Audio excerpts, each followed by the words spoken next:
Bueno, buen día a todos. Buen día a todos.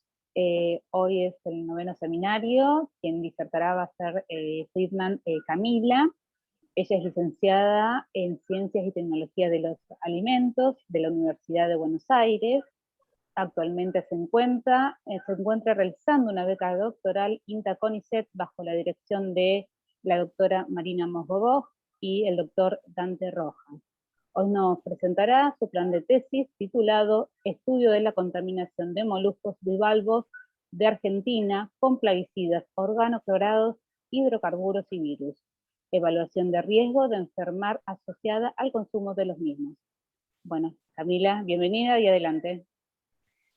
Gracias, Ana. Bueno, como ya dijo Ana, mi nombre es Camila Friedman, me recibí en el 2019 licenciada en Ciencia y Tecnología de los Alimentos y me otorgaron una beca doctoral INTA-CONICET en el año 2020, que fue pleno año de pandemia, así que hicimos lo que pudimos en ese año y en el 2021, ahora cuando pudimos empezar, comenzamos con todo lo que son los ensayos.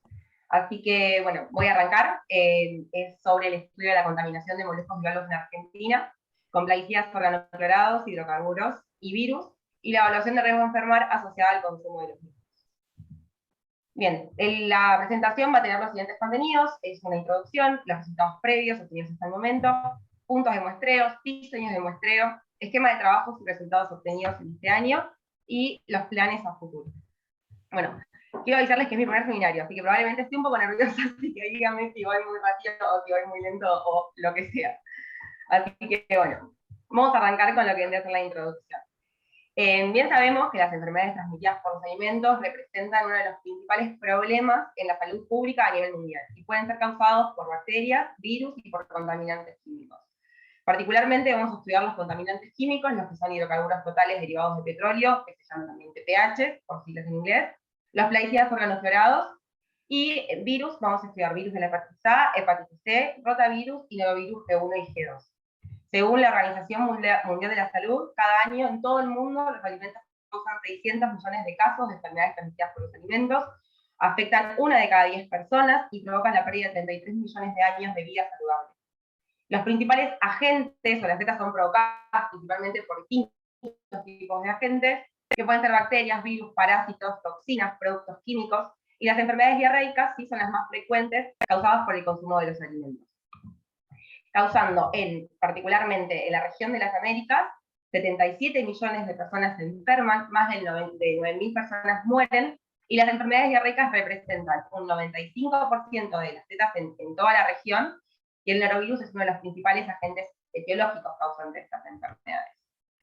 Vamos a hablar ahora, en esta parte de introducción, de los que vamos a estudiar particularmente, o sea, de los alimentos que vamos a estudiar, y luego de los contaminantes químicos. Bueno, los virus en los alimentos, las características principales que tienen es que no se replican en el alimento, los procesos de congelación y refrigeración no afectan la viabilidad de los virus, incluso las preservan, o sea, nosotros los solemos tener en el laboratorio o a menos 20 o a menos 80, donde más cómodos están. Las características organolépticas de los mismos, o sea, de los alimentos contaminados con virus, se mantienen intactas. O sea, no es lo mismo que cuando un alimento está contaminado con algún hongo, donde uno en un determinado tiempo puede ver las causas que tiene sobre el alimento.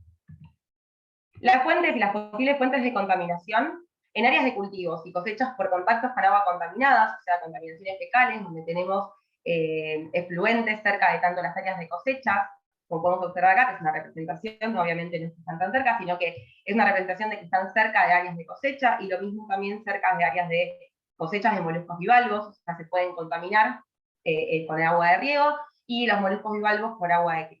Manipuladores de alimentos, o sea, que pueden ser enfermos asintomáticos o con síntomas, pero que no suelen quedarse en su casa porque es una simple gastroenteritis.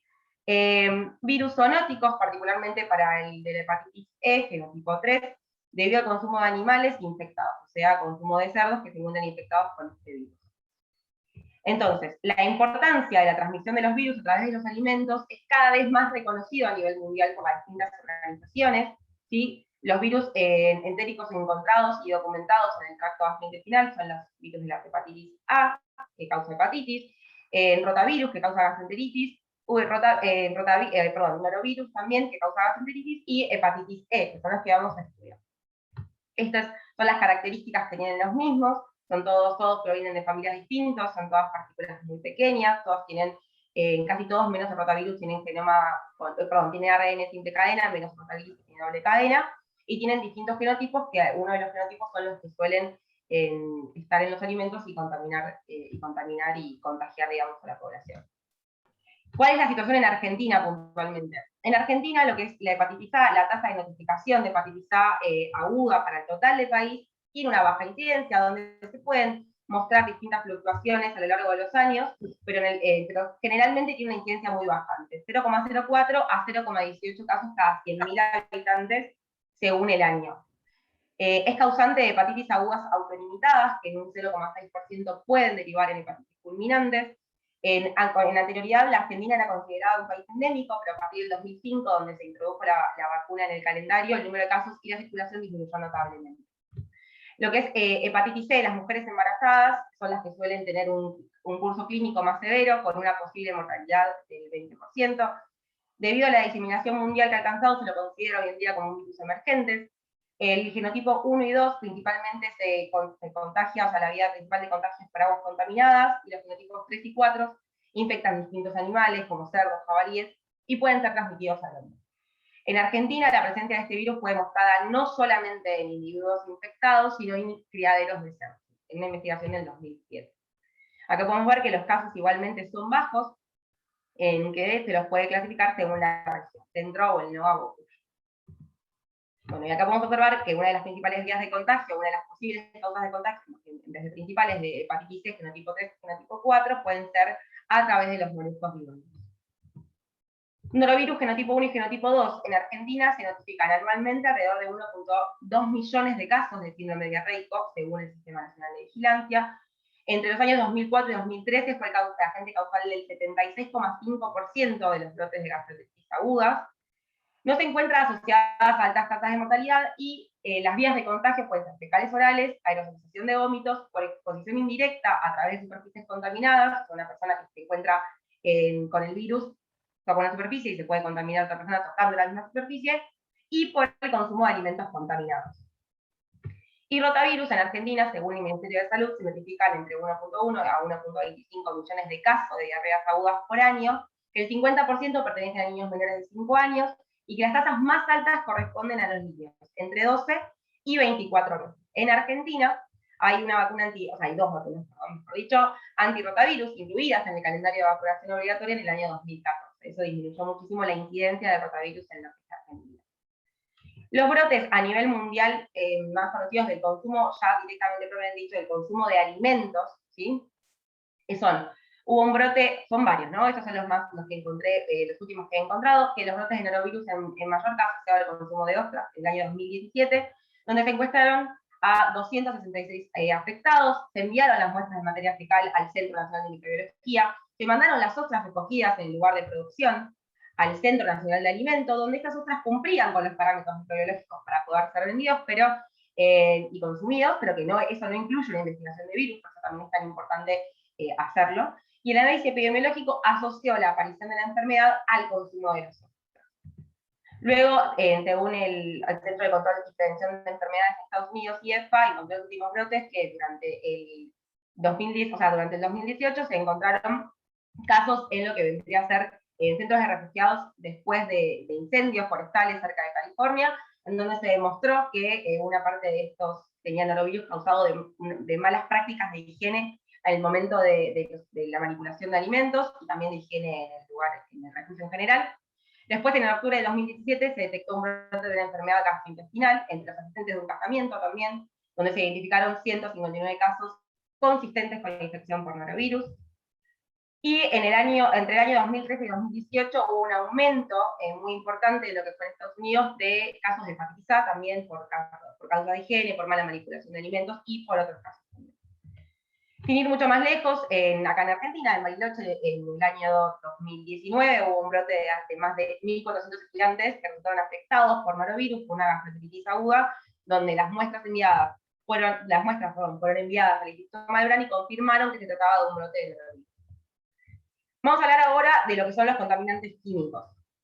¿Sí? Vamos a hablar de los plaguicidas, que los plaguicidas, según Pau Wong, son sustancias o mezclas de sustancias químicas destinadas a prevenir o controlar toda especie de plantas o animales indeseables. Y se pueden clasificar según su uso, según su estructura o según su peligrosidad. Particularmente vamos a estudiar los organoclorados, que son moléculas orgánicas con alto contenido de átomos de cloro, y que fueron los insecticidas más criticados por los grupos ecologistas. ¿Por qué? Porque tienen una alta bioacumulación en el medio ambiente, una alta persistencia ambiental, y tienen una acumulación en lo que es el tejido animal. La mayoría, este es un artículo de Plaguicidas y Salud Humana de la Facultad de Ciencias Exactas y Naturales, donde lo que comentan es que la mayoría de los plaguicidas no afectan exclusivamente a los organismos contra los que están dirigidos, sino que tienen una repercusión sobre los mamíferos en general, incluyendo la especie humana. ¿Qué quiere decir eso? Los organoclorados son insecticidas que están destinados a insectos voladores, saltadores y caminadores. Pero eso no quiere decir que solamente afecten a este tipo de insectos, sino que afectan a todos los mamíferos en general, incluyéndolos. Entonces, causan dos tipos de intoxicaciones, pueden causar intoxicaciones agudas o crónicas, puntualmente los organoclorados suelen generar intoxicaciones crónicas, en donde el organismo va asimilando pequeñas cantidades de estas sustancias durante un periodo de tiempo, causando enfermedades a largo plazo.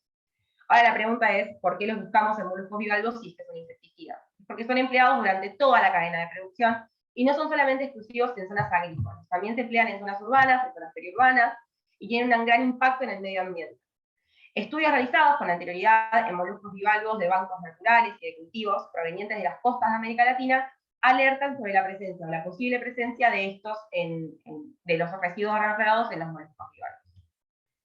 Los hidrocarburos totales derivados de petróleo, según EPA, es un término utilizado para describir una gran familia de varios de cientos de compuestos que originalmente provienen del petróleo crudo. O sea, como el petróleo crudo se utiliza para fabricar un montón de derivados de petróleo, que pueden contaminar el medio ambiente, no es práctico medir cada uno por separado, sino que se suele medir como una familia en un único análisis que es hidrocarburos totales derivados de pH.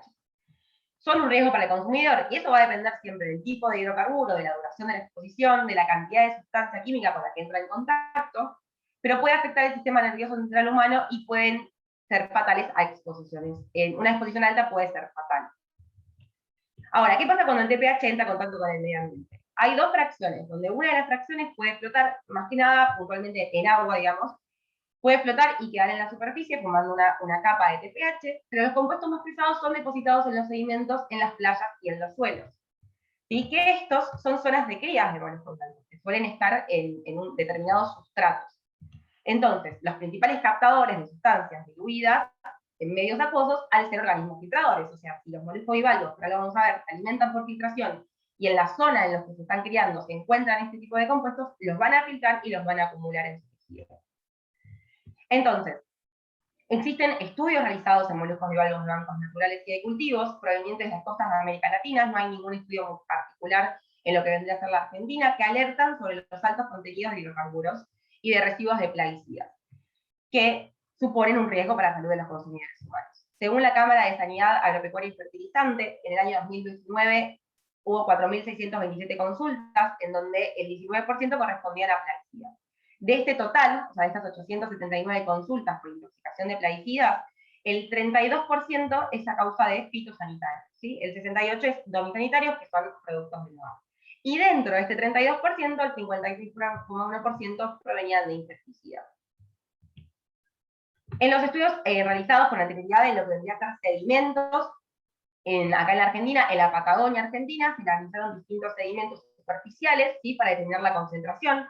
Entonces, en lo que son hidrocarburos aromáticos se encontró 737 microgramos por gramo, y en hidrocarburos alifáticos también se encontraron 1.300 microgramos por gramo de sedimentos secos. Estamos hablando de TPH, perdón que no lo haya aclarado, de TPH, hidrocarburos totales.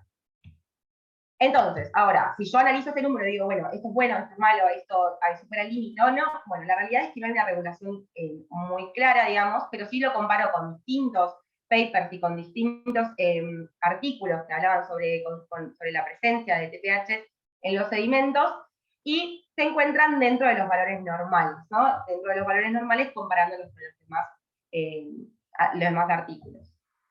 Ahora, en el año 2003, ¿sí? Se analizó post-derrame de derivados de petróleo,